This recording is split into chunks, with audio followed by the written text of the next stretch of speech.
All right, good people. Welcome, welcome, welcome. I got a very special guest uh, in the house with me on today.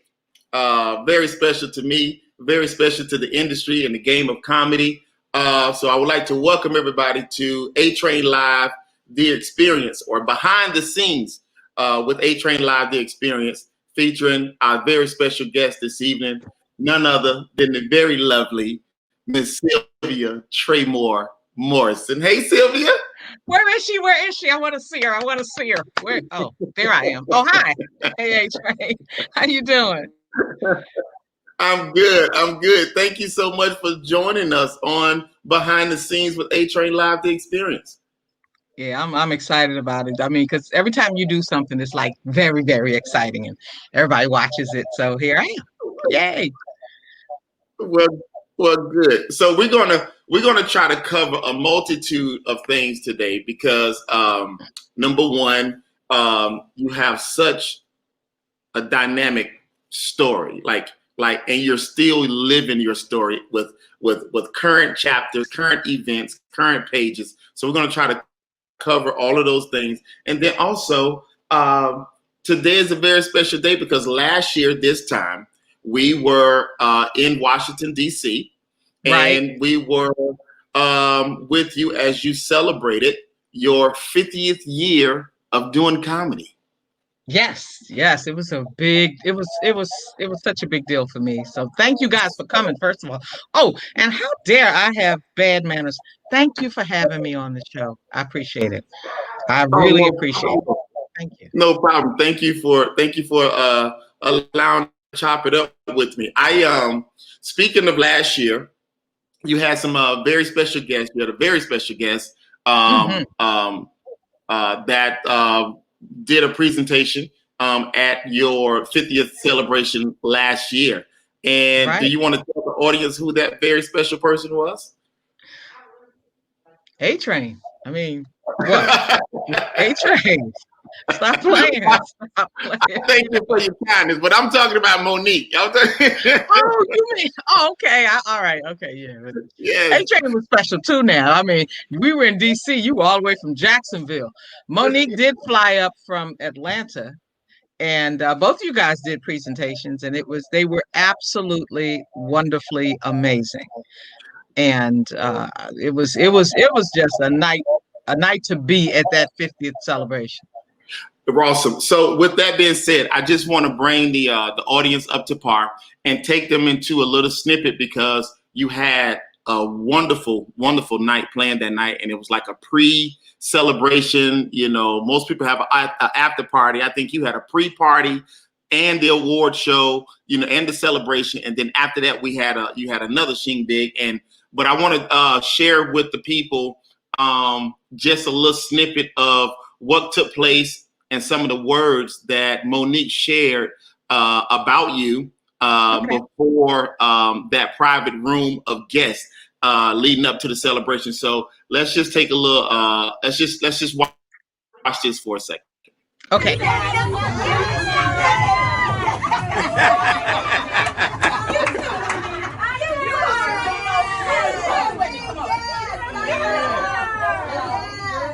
I want to say that it is such an honor to be in the presence of great people. Yes. Absolutely. And I think that that's all that needs to be said. Because this is one of those events that is long overdue. Absolutely. Yes. Forgotten about.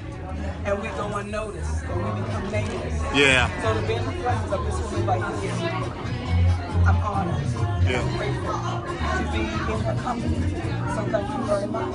And let's get the party started. Let's get the party started! Wow. That was nice. I forgot about that. Thank you for sharing that. Wow. Ooh. No problem. So, for those that don't know, that was Monique. She was at the 50th celebration for Sylvia celebrating 50 years of comedy last year. And we were at, like I said, the pre-bash or the pre-party, pre-celebration. And she was just sharing some words on the way out the door to the actual celebration. So, speaking of 50 years, Sylvia, you want to tell the people, how did you get started in comedy?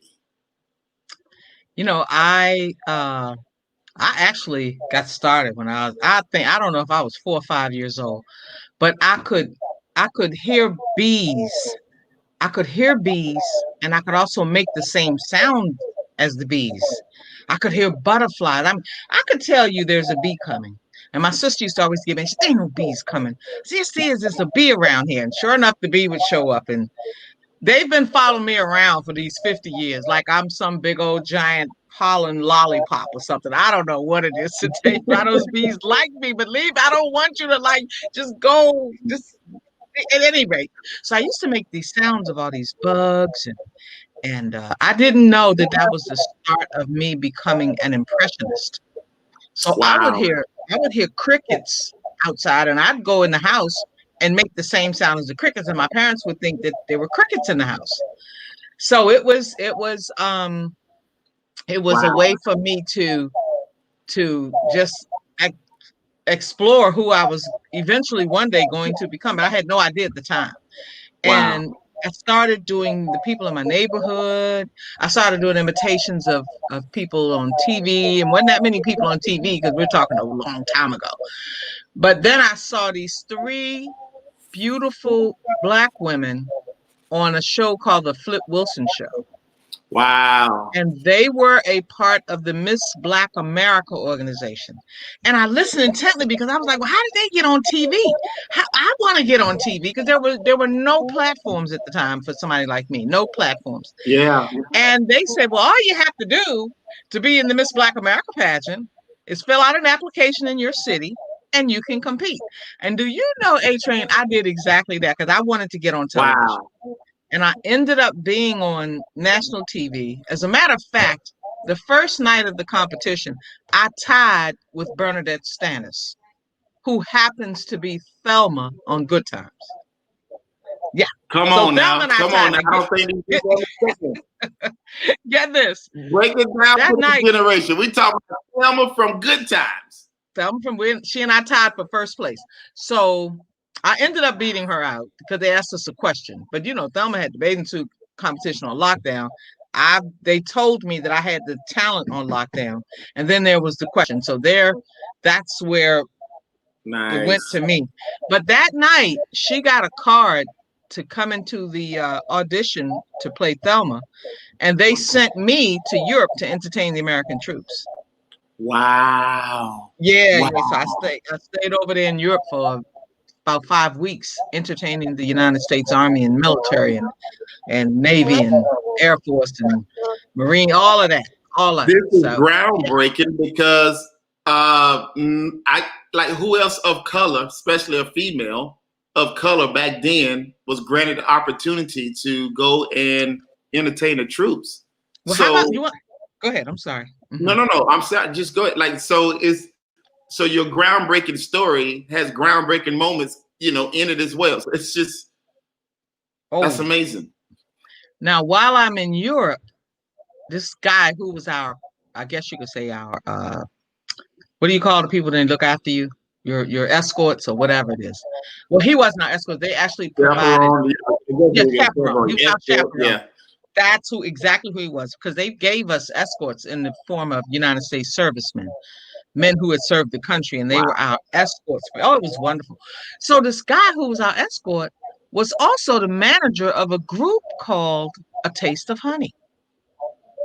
A Taste of Honey ended up winning a Grammy for "We Gonna Boogie Oogie Oogie Till You Just Can't Boogie No More." Remember that song? Do you remember? You were too young to remember that.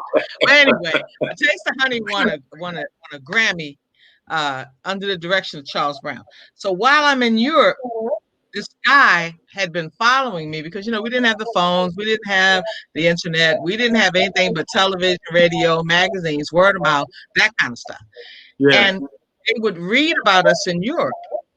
And finally, this guy said, I want to meet her in person. And when she gets back to the States, let's fly her out to LA. So I get back to the States, and sure enough, the next day they flew me out to Los Angeles. And I signed a contract with this guy, a management contract, and his name happens to be Red Fox. Oh my God. You're too funny, H. Oh my God. Oh my God. And Red Fox was so big at the time, and I was like, I didn't even seek a lawyer or anything. I just signed the daggone contract. I needed to be with Red Fox. Right. So those were two major milestones right out of the Miss Black America pageant.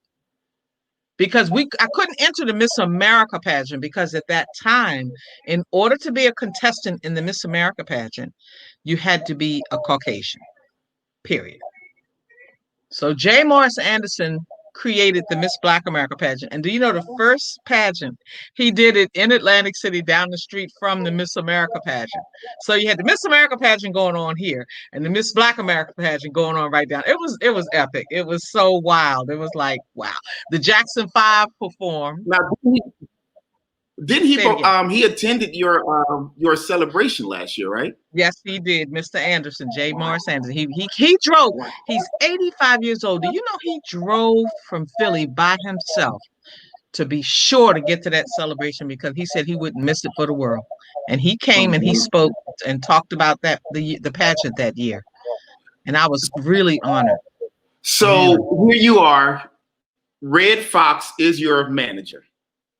We're talking about Red Fox himself in his prime. In his prime, yeah.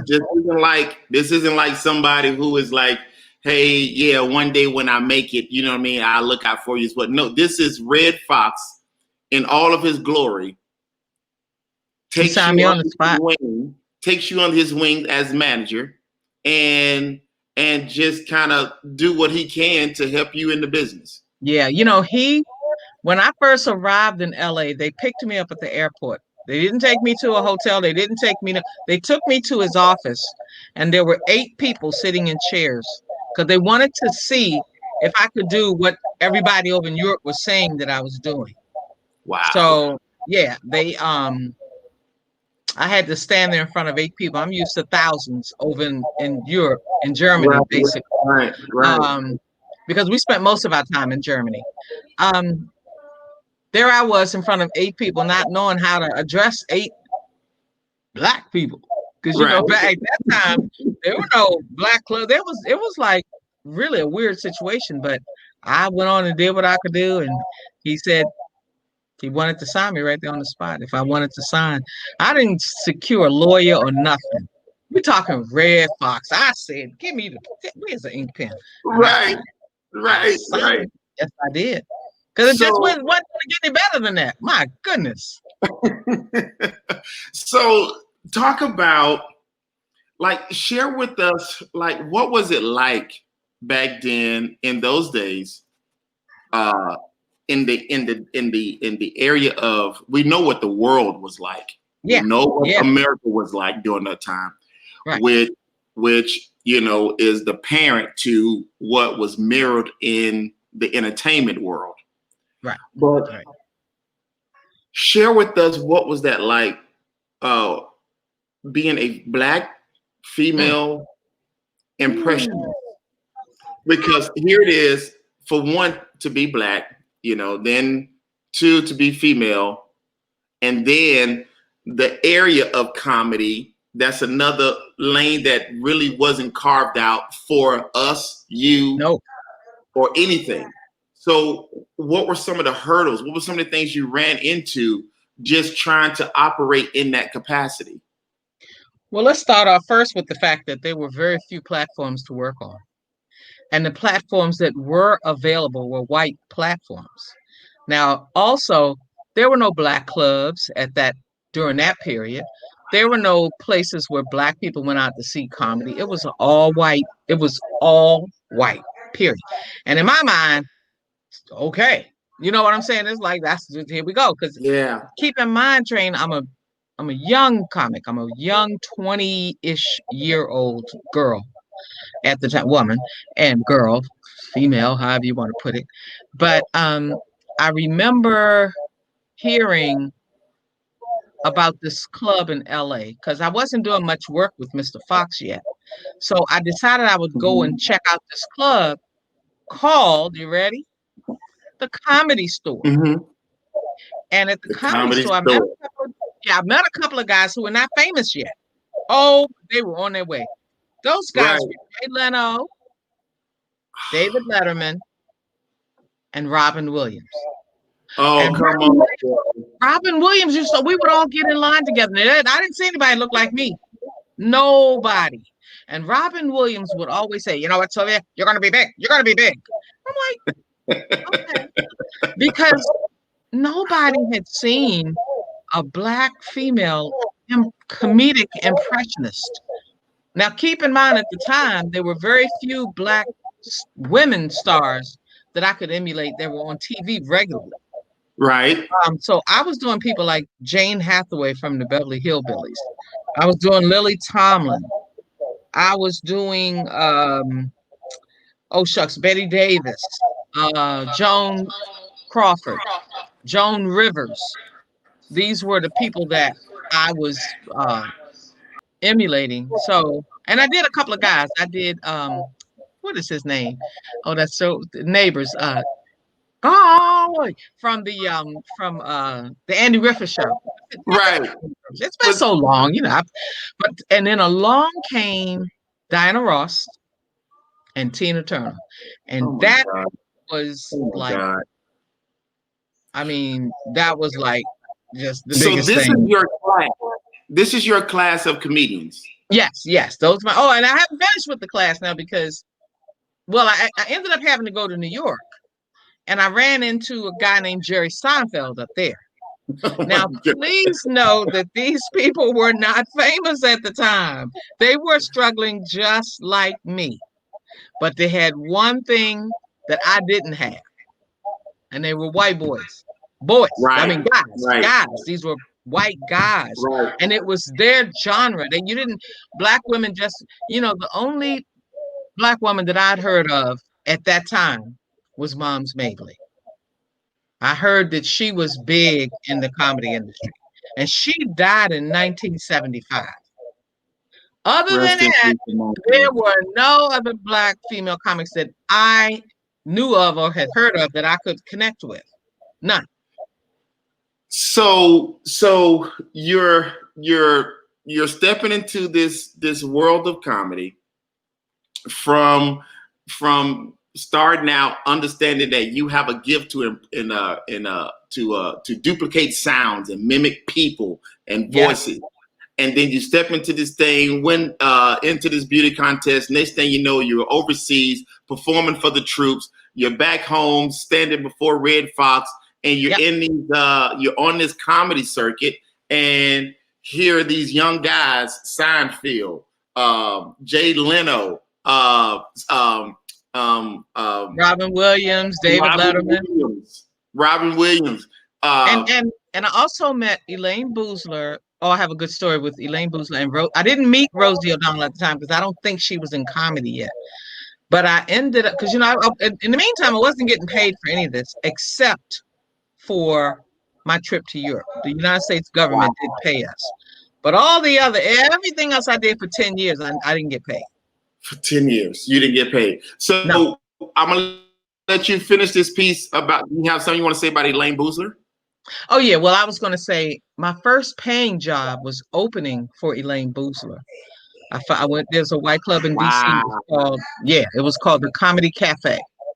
And my first paying job, you want to know what I got paid? I'm going to tell you what I got paid because I know you want to know. I got paid. When I opened for Elaine Boozler, I was offered as my pay a drink. So I didn't drink liquor, so I got paid a Coca-Cola. That was my first time getting paid as a comedian. I got a Coca-Cola. Now, when Rosie O'Donnell came to town. Unbelievable. Oh, yeah. Wait a minute. So when Rosie came to town, she was starting to graduate a little bit. She was kind of moving up the ladder. And I got paid again at the same club. But this time I got paid a Coca-Cola and $5. Come on now, Sylvia. This brings a whole new meaning to a Coke and a smile. You know what I'm saying? This is So now you understand why I was so adamant and so in tune with Monique when she talked about Black women being unfairly. I go at the time I didn't understand that that's a shame what they were doing to me, with respect to payment. You pay me a Coca-Cola. I didn't care. I was Yeah. getting a stage. Yeah. I was getting a stage. And then today when I hear Yeah. comics talk about they're gonna pay me my money. They're gonna, man, it's like, wow, okay. I wish So I let's stick a pin in that, hmm so we can bring the audience up to par. You mentioned something about Monique, and the stance that she took. And what she's talking about is the stance that Monique took with Netflix, absolutely about the offer that they presented to her and the issues surrounding that. And of course, it just went, it's still a continuing thing yeah, with the courts, right? right. So, That is correct. so speaking of Monique, I have a clip where Monique is talking about, she's talking about you. She was in hmm an interview with T.I. on his Right. podcast, And Expeditiously. Tiny. And Tiny, yes. And Right. she brought this up and she was explaining why it was so important for her to make this stance for what she thought at the time was just her, but later Right. found out it's for, it's for the culture, So Right. everybody take a look at this clip. I would like to know from you, as a legendary stand-up comedian, who's your top 5? That's a good one, baby.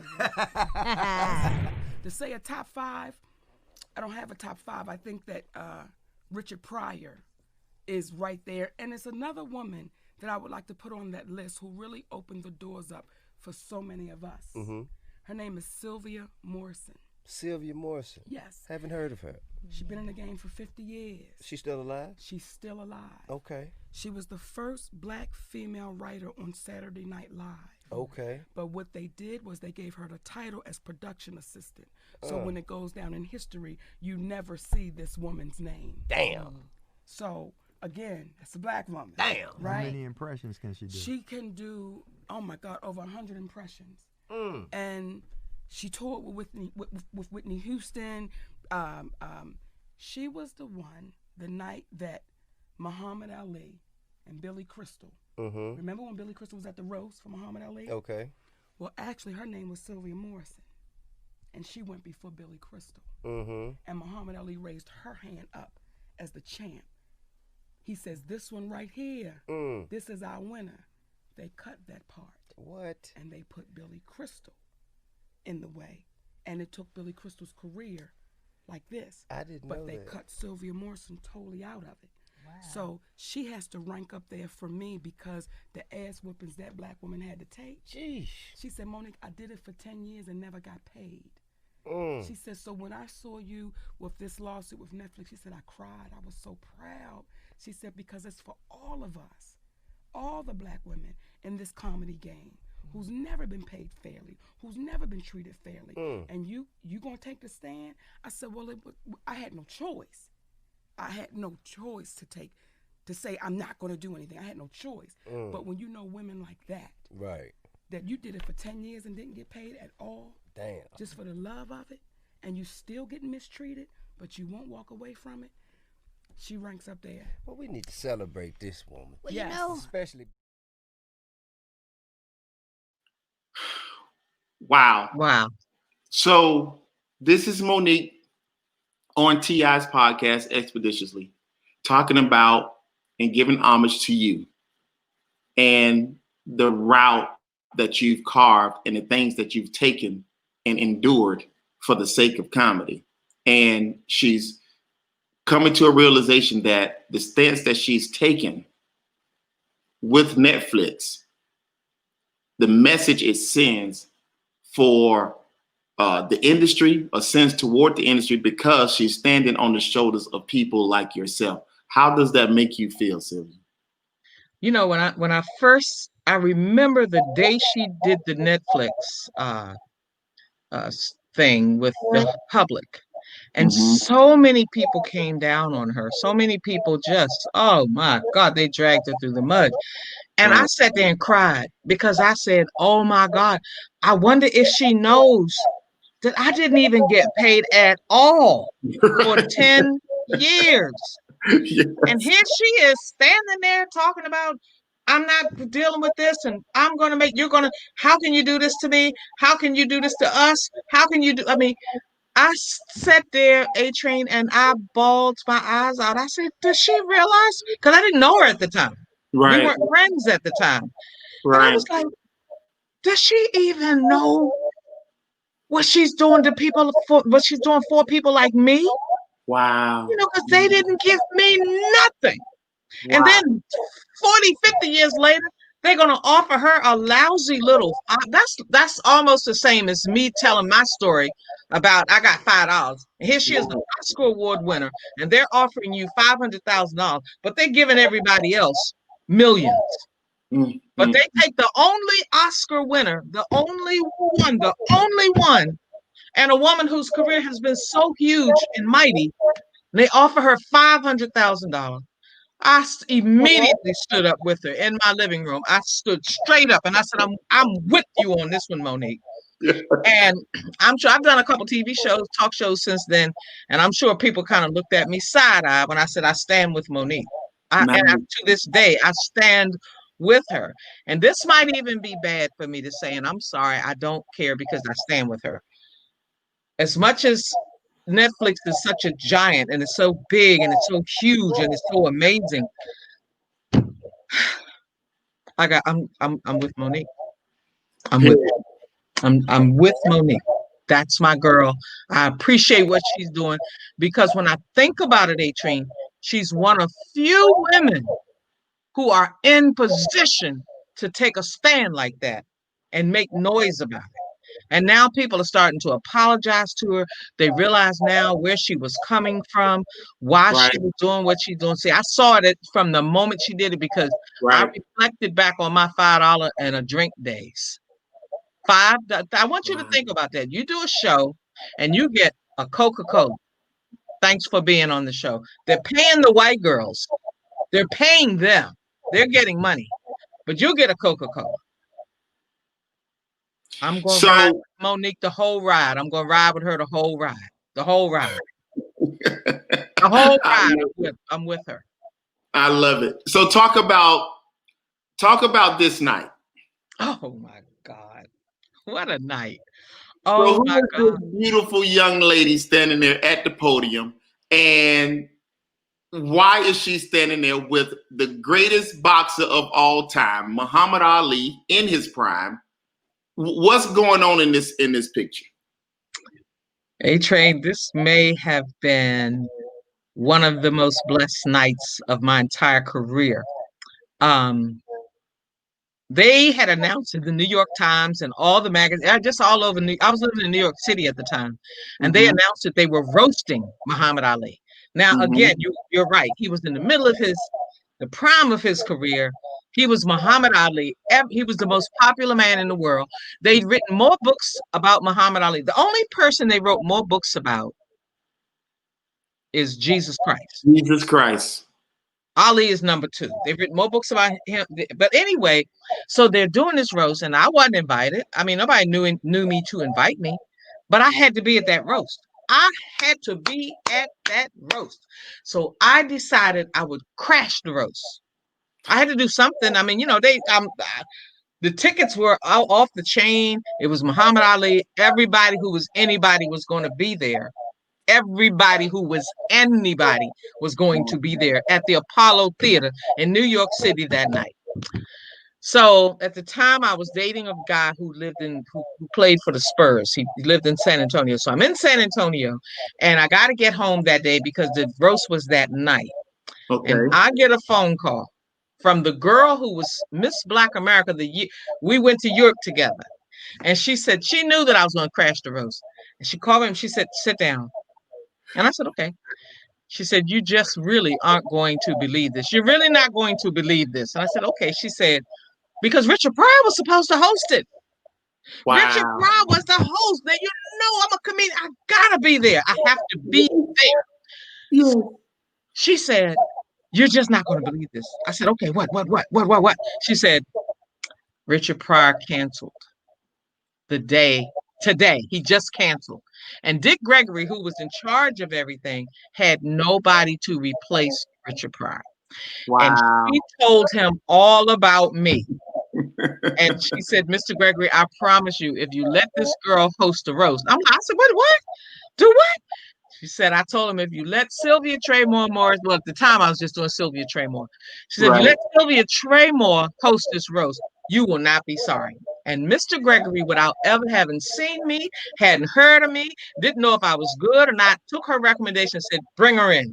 She's hosting. So I said, so what are you saying? She said, you're hosting the roast tonight.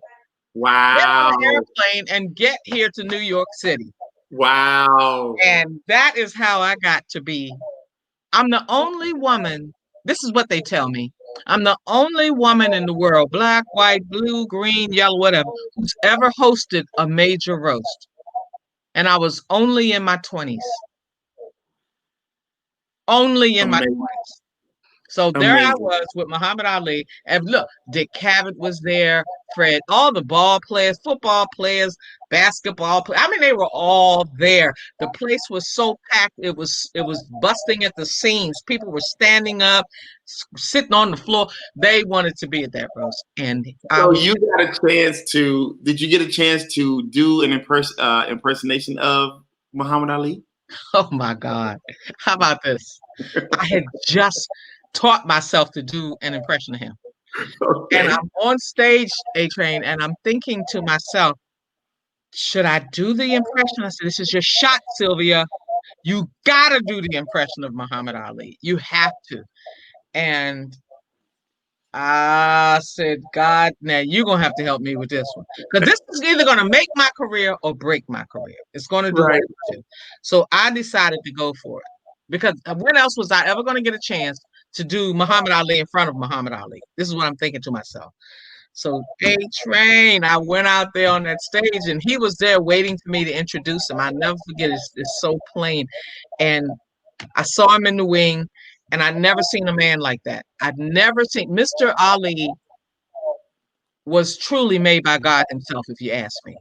He was built, he was to me perfection. He was wearing like a $4,000 suit. I made that number up myself. You know, I don't know how much suit might cost $35. I don't know.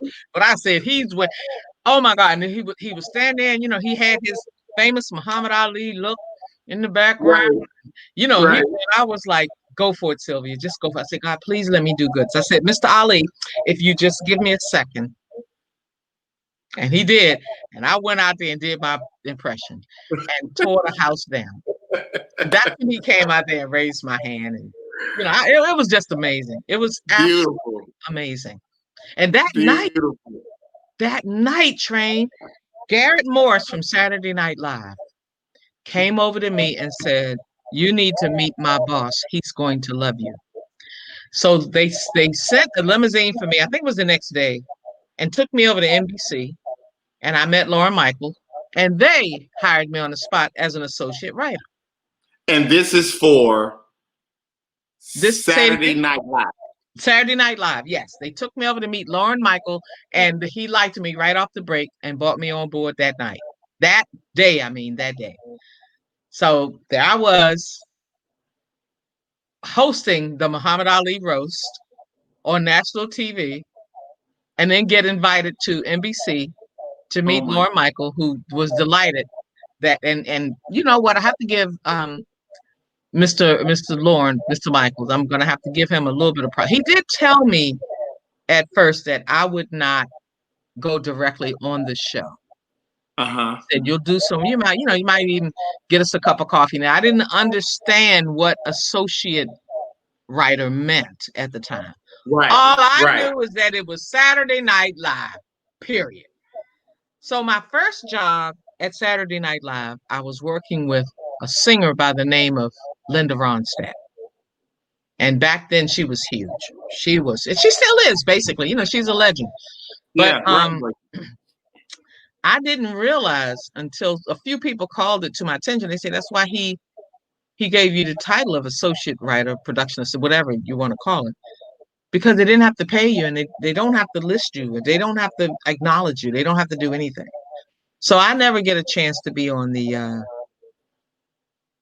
their shows that they have, you know, history and folks and stuff like that. They never call me that. Yeah. And because you're young, you're gullible. You're doing what Absolutely. you do because you love the craft. You love the people. You love what you do. You love the response that it brings to people. So you're vulnerable, and this is just a prime situation of, a prime example of you being taken advantage of, even with a smile and certain terminology, but not knowing you're being lured into some, a trap to be taken advantage of. Right. And I wanted to highlight that because I want people to understand, because sometimes we get so judgmental, when we look at things in a hindsight.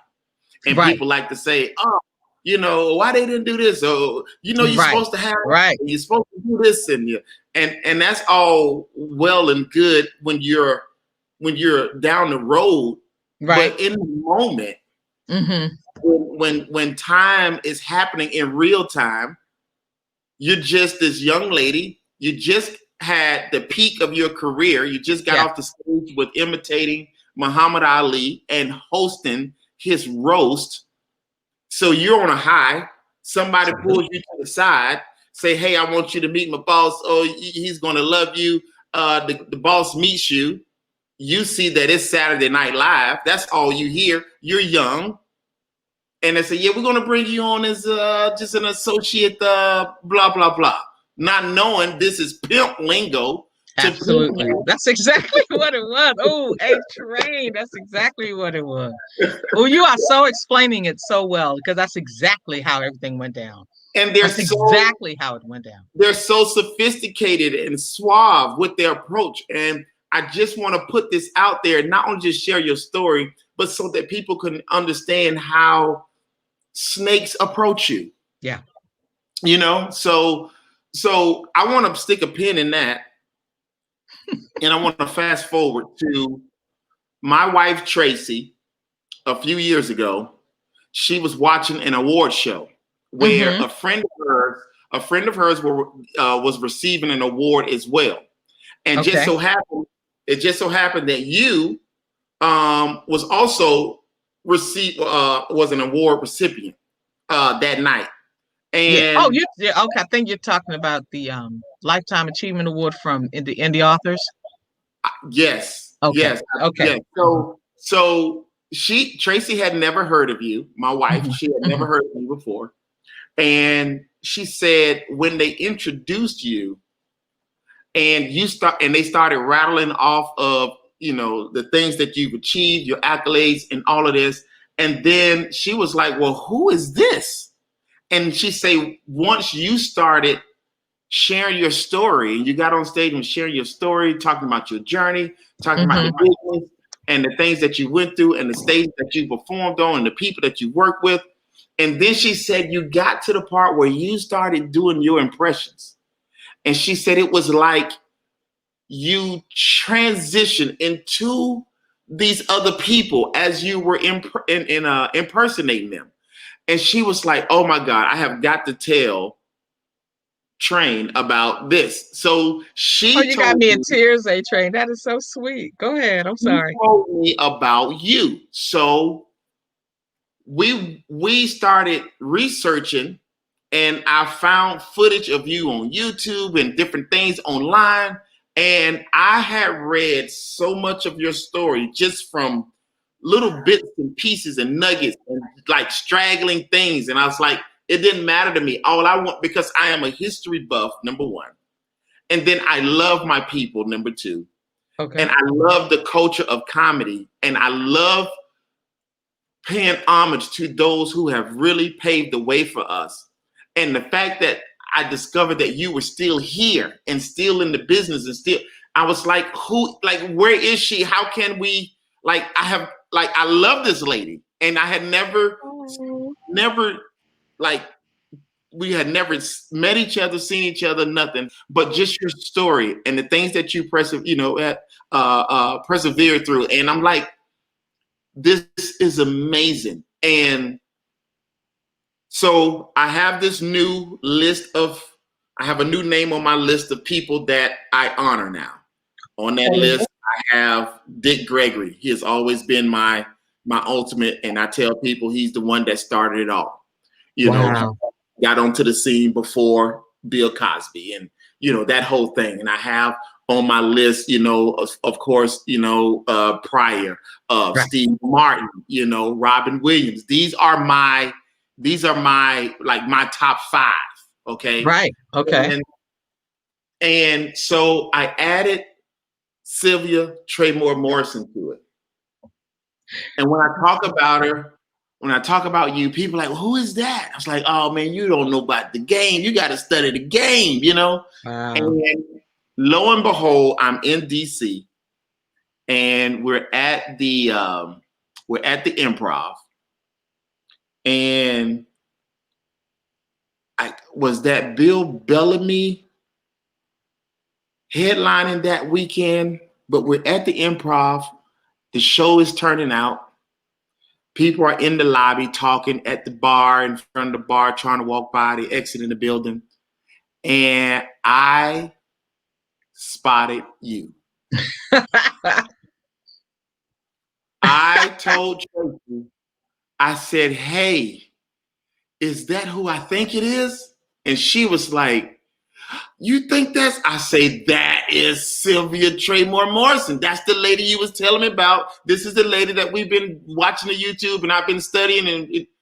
And I come over to you and I said, I interrupted your conversation. And whoever you was talking to, it didn't matter to me because I just needed the world to stop right now because I don't think they understand who is in this freaking building right now. So they're standing there talking. You guys were like in a circle. And I said, excuse me, I apologize for interrupting you all. I say, but are you Sylvia Traymore Morrison? And you was like, yes. And I say, oh my God, I've heard of you. I'm familiar with your story, blah, blah, blah. And then you said, are you A-Train? And I'm like, yeah, I sure did. Yeah. How do you know me? She was like, oh my God. Then you said, are you the A-Train? Talking about the clean comedian A-Train that's breaking barriers over into certain stages and platforms with clean jokes. And I was like, so I'm thrown away. And that was our first night meeting in DC. And I would never forget it. We ended up going to a local lounge bar, whatever it was, and we hung out all night. And I think we talked until about 2:30, 3 o'clock in the morning. Yes, we did. And so fast forward again from that conversation.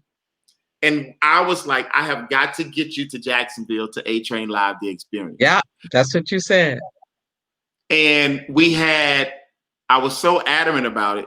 My wife and I, baby, we were so adamant about it that we had already had a show booked. Okay. Right.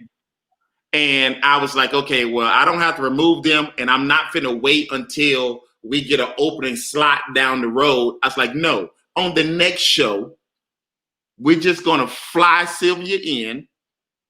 And I was like, I'm not going to have her perform. I say, because of tenure, the person who is headlining this next show, I wouldn't dare have Sylvia come up before them and just try to, so they can maintain their headline spot. I was like, I'm not going to insult the Sylvia Traymore Morrison with 50 years of history under her belt.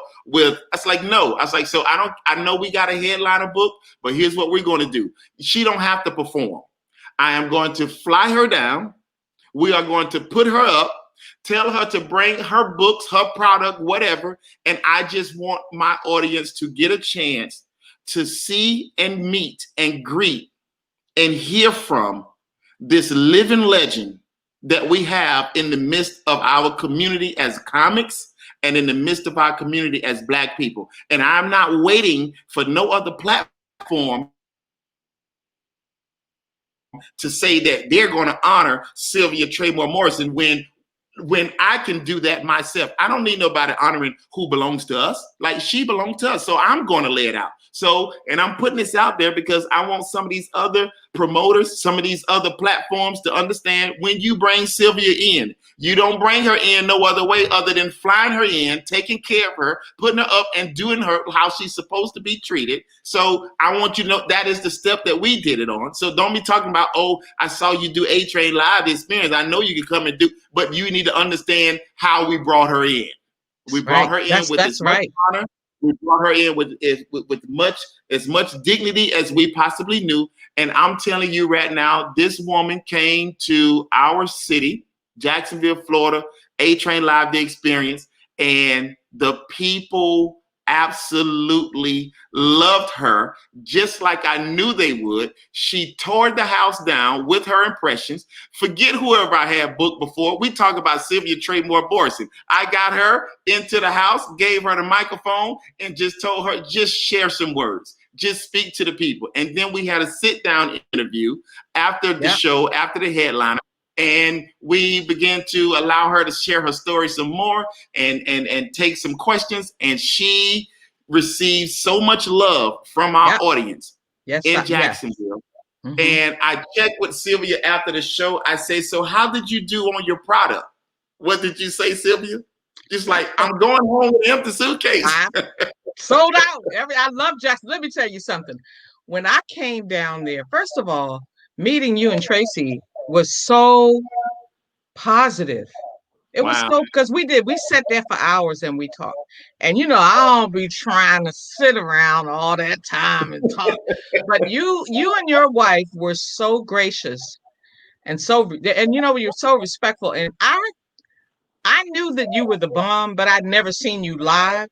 So when I got the first chance to see you live, first of all, at the A-Train experience, I understood why you guys sold out every time you did a show. I mean, I just looked at the pictures and I was like, wow, from the A-Train experience. Yeah. It was like every time you do that, the whole place is completely packed. Look at that. I mean, just completely packed, because A-Train, you take that show and you make it international. Wow. Anybody that watches the A-Train or comes to the A-Train experience, they are exposed to like an international show. I didn't know it was going to be like that.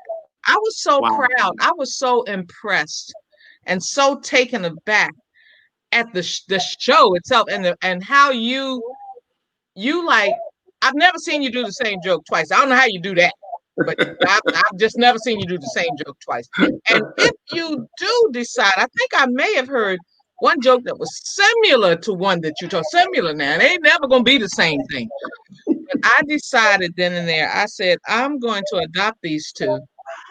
And because A-Train, anytime you have D.L. Hughley as your mentor, and you have people like Tony Woods and Chris Thomas and some of the big names in comedy that admire and respect you, your whole attitude for me, and I'm saying this to all the comics who may be watching this guy, let me see, like, how do I? Okay, A-Train. This one right here, he represented for me the epitome of a comic who is, first of all, brilliant in his own right. And then he takes somebody like me, because I get they take a lot of hot shots at me, a lot of pot shots and so forth, especially the ones here, because I'm right here with them, and they can call me on the phone. They see me on, hey, Sylvia, they're right there. And so they think they can just say or act how they want. And I don't know, in the last year or two, it's been a big change, because it's like, so much stuff has happened that people are starting to recognize that I'm here and that I'm still living, that my DC community is starting to be respectful.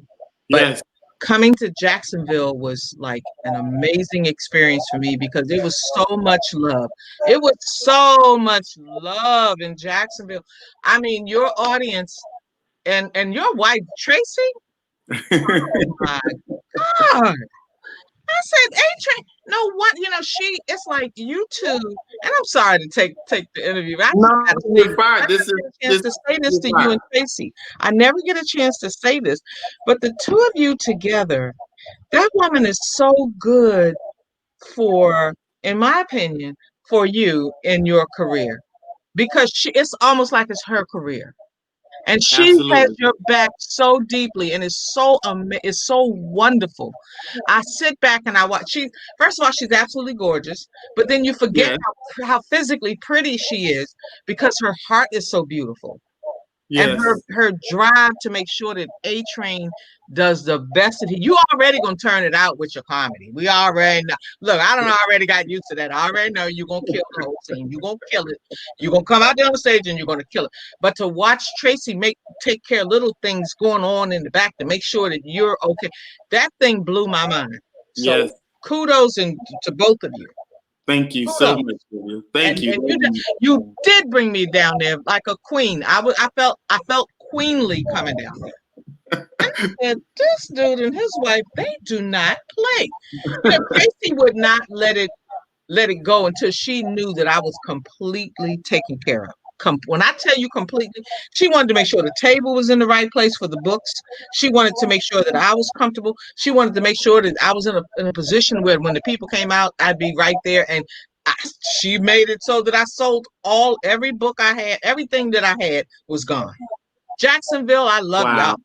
Love you. Wow. Well, So and thank we you, love Train. you too, Sylvia. And we Thank you love for you that. too. I really believe in giving people their flowers while they can smell them. I appreciate it. Thank you. And I appreciate everything that you endured as a comic, Mhm. as a professional, everything you endured to put the game of humor in the light that it is in today. And I am not waiting for anybody to speak on my behalf or have some major Hollywood network to declare to us or whitewash, the story and let them put their version. No, no, no, no. She's ours. She's ours. We know who she is. We know what she stood for. We know her legacy. We know how funny she was, and we understand it, and that's why we love on her and we take care of our own. That's just how I was raised. That's the era that I'm from, and we supposed to show love to our own. And I'm telling you, Sylvia, I love you, and I appreciate you for coming down and gracing our platform, and getting a chance to and allowing my people, our crowd, our supporting base, those that support our brand and everything, allowing them the opportunity to say that, man, we got a chance to experience a real jewel and a gem. And then aside from that, when you stepped into your impersonations with Wendy Williams and Whoopi, it's like I, you did your thing. You know what I'm saying? You blew everybody away. People were like, they didn't want you to stop talking. They didn't want you to stop doing anything. So thank you so much for coming down and sharing your gift and your talents and your love with us. And hopefully we were, in a seat that made you feel comfortable to allow your giftings to come out even the more, So, and in addition to that, let me tell you all what this woman did. This woman did, and then we're going to wrap up. Not only did Sylvia show me love, and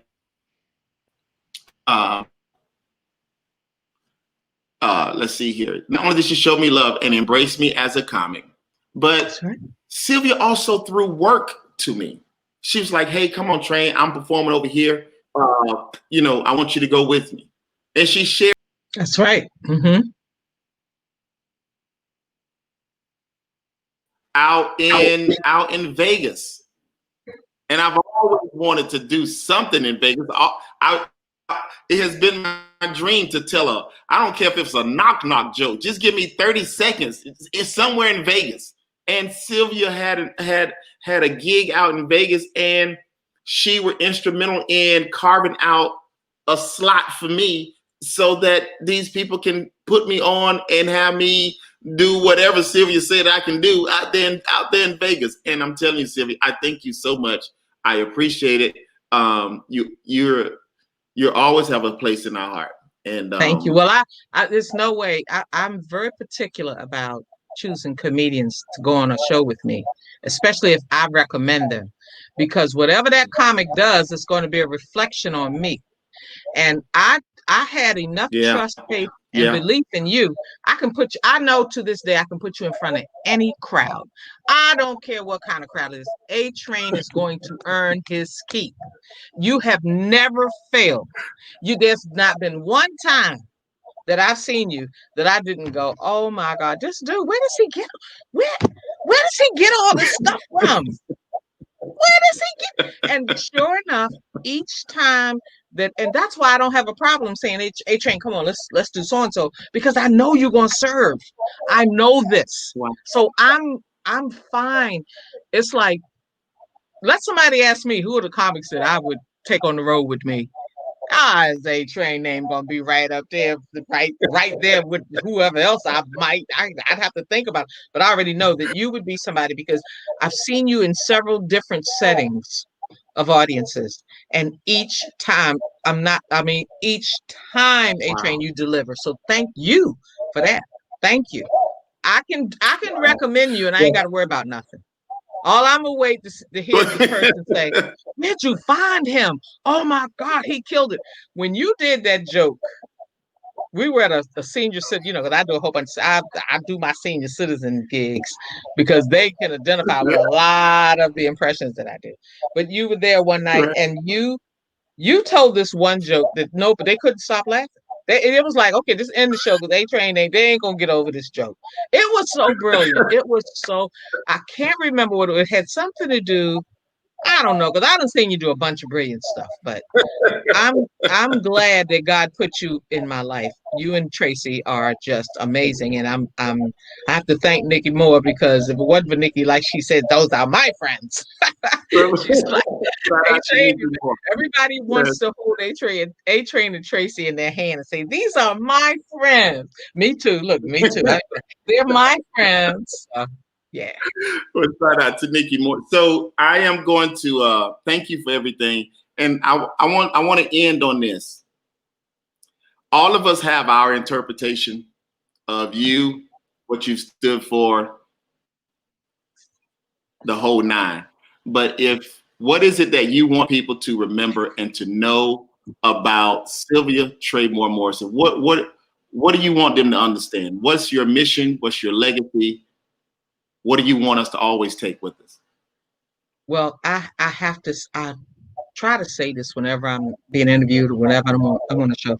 I would like to thank God Almighty, first of all, for what I believe He did for me, and that was blocked my brain from the racism and the horribleness and all the stuff that I had to endure as a young Black female comedian. I think God just I remember the time I got kind of like spit on, and I've had people say, "Wait a minute, you did what?" Oh, if that was me, I would have no, no. It's like, how does Michelle Obama say, "When they go low, we go high." Right. And I think if that was to happen to me today, it would be a totally different story from back then, when I was a young girl coming up in the business, trying to Mhm. find my way. I Mhm. want to thank God for blocking me from anger and hurt and all of that, and just allowing me to want to keep moving on no matter what. I've had people tell me stuff that would make the average person quit. Um, it's been quite a journey. It's been quite a journey. So, do you have any? Where can people follow you? Oh, I'm on Facebook. I'm on Instagram. I'm on Twitter. I'm on TikTok. I'm on Snapchat. I'm on Boohoo. I'm on WeWe. I'm on. They can follow me at Sylvia T. Morrison or Sylvia Traymore Morrison. I don't know. I just know I got all those names. That you pull them up and you'll see me there. And Okay. I don't know. Did we talk about either one of these? I'm about to get to it. So Okay. tell the people what you have going on. How can they support you? So you have books. Talk about those. I have my first book was I wrote an autobiography. It's entitled Almost There, Almost. dang, I look kind of cute on that. But look at me. Girl, look at you. Anyway, the name of the book is Almost There, Almost, The Many Faces of Sylvia Traymore Morrison. And Nice. I decided to write this one because every time I interview, they ask me all these questions. I'm like, let me put this stuff in a book. And Right. this one, Jelly Beans from Heaven, this one was pretty much given to me from heaven. And so I could go on for another hour telling you about this, but if it's a quick read, it's an awesome read, and you can get them on my website at sylviaohyeah.com, or Amazon carries them, Barnes, and all the regular book covers, but they're robber barons. So go on my You say website. that website. Say that Huh? website again. It's Sylvia Sylvia Say that oh website. yeah Sylvia OhyeahOhyeah.com. Sylvia Oh Yeah, and you can get the books there. So that's SylviaOhyeah.com. .com. Yep, SylviaOhyeah.com. Nice. And Okay. okay, go ahead. Go ahead. That's what I have. Those are my products. So please feel free to pick up a copy or send a copy. If you go to my website, I'll tell my folks to let me sign them before they mail them off. Let me sign them. So if you Nice. buy one, I'll sign it. I'll autograph Nice. it. All right. Well, there's her website flashing at the bottom. Scrolling across the screen. So be sure to go to SylviaOhyeah.com. That way you can get a copy of her autographed books that she has, and you'll see some other ways on how to support her and follow her and keep up with her. And whenever she's doing a show in your city, in your area, make sure you go out and support her, because in supporting her, you're supporting yourself. So thank you so much, Sylvia. Is there anything else you would like to share? Absolutely. I've been handed, now this is a big deal for me. I've been handed the script for the return of Jackie Moms Mabley, where it's a one-woman show and I'm playing Jackie Moms Mabley. Yeah. I'm like, and look, I did not know when I read the script, I didn't know that she was a singer and a dancer prior to becoming a comedian. And Dick Gregory said she was beautiful. She had these gorgeous legs. So they are allowing me, and they said, Sylvia, we couldn't find nobody else we wanted to play this role, because they're bringing up some of Moms Mabley's favorite singers, and everyone they named, I do an impression of. For instance, Sarah Vaughan. They were like, she loved Sarah Vaughan. So I get to do Sarah Vaughan. Look at me. I'm as helpless as a kitten. And anyway, so we got Sarah Vaughan, we've got Nancy Wilson. It's wonderful, A-Train. It's called The Return of Jackie Moms Mabley. Ella Fitzgerald. I tell them all about. I actually give you like a history lesson at the same time. So much entertainment, and it's just me. I'm the only person in the play. And your role in this play is Moms Mabley. I'm Moms Mabley. And again, I'm the only person in the play. It's a one-woman play, which we have always talked about. That's your element. That is your element as an artist, and then for someone to find the right part and script and lane for these impersonations with the people that you like. This is perfect, Sylvia. It really is. It really is. The story is so amazing. When I read the script, because you know who wrote the script? Who? Andy Evans. Andy Evans. He's a legendary comedian also. He was the gentleman behind what is that? He did the Solar Comedy, which was the first Def Jam. Well, I'm not gonna say it was first Def Jam. Solar Comedy was Solar Comedy. Def Jam kind of repeated what he had created and came up with what they have on TV. So Andy had so many comics, from Martin Lawrence to Tommy Davidson to Dave Chappelle. All of them were all with the Solar Comedy. So he wrote this play, and they got me to agree to do it, and I am so excited about it. We're going to open at the Howard Theater in Washington, D.C. and hopefully we can get down to Jacksonville. Yeah, we're already connected with the Howard Theater. We have to wait for COVID to do what it does, and then we'll Right. make the announcements and so forth. Well, the strange thing, I don't know, it's just kind of popped in my head. I don't know, it may be like a shot in the dark, but it's kind of weird because if you all wanted to bring that production to Jacksonville, I think I kind of know of a place, of a guy or a platform in Jacksonville that this show would do great at. But I don't know. It could be me. I could be crazy, but I think this would work at A Train Live, the Experience platform, and we just kind of put something together and just make it all about Sylvia Traymore Morrison. Let her do her one woman show. And I don't know. It's just, I don't know. I could be crazy, but I don't know. I can kind of see it though. I have to run it by the boss lady, and we can see what we can make happen. That would be amazing because Jacksonville has already shown me so much love. I would love to come back. I really, really would. Oh my God, your town is wonderful. Just wonderful. We may have to make that work. Now, you mentioned Moms Mabley and those are different acts, but I heard Monique make mention of it in her interview with T.I., but I wanted to give you a chance to share it and throw it out there too. And I know I'm saying we're going to end, but I keep bringing stuff up. Talk about this Whitney Houston tour that you were on. Wow, she was another. How did that happen, and what was that? Whew. So I was sitting home one night, and I wasn't working that night, and I get a call from the promoters, and they're like, "Sylvia, what are you doing? It's 20 minutes to 8. We have Whitney Houston down here at the Warner Theater. Can you get down here to open her show?" Because Andy Evans, the same guy that wrote the play for Moms Mabley, was supposed to open for her, but he thought it was a Saturday night when in fact it was a Friday night because he was already on tour. So I jumped up and hopped in a cab, fixed my hair, put on makeup and everything, and there I was at 8:03 walking on the Whitney Houston stage. And to make a long story short, she came backstage after my show and she said, "You know what? When I go on the road, I'm gonna take you with me. I'll take you with me." Hi. And sure enough, A-Train, about 8-10 months later, I get a call that Whitney was doing her tour and she wanted me on the road. And I did like 23 major cities with her.